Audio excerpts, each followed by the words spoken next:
Stop trying to impress other people. This is huge, believe me, no one cares. All those people you are worried about are only thinking of themselves.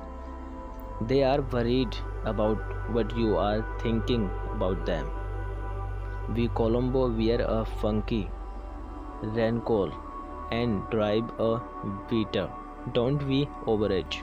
The overage person spend for too much money merely trying to maintain an image. The right cars to right clothing. That's for Kardashian and other people who live such a superficial life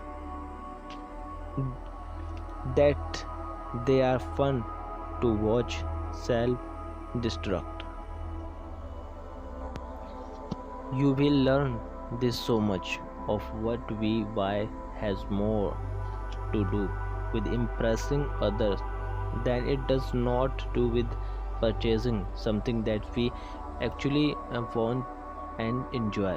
I was really good at this. I just did not care. Everything I own fit in a small waterproof bag except my motorcycle and VW bus.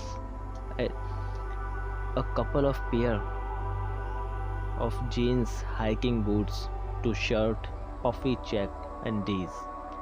Why things you enjoy and don't fall prey to the feeling that you must spend money to impress other people.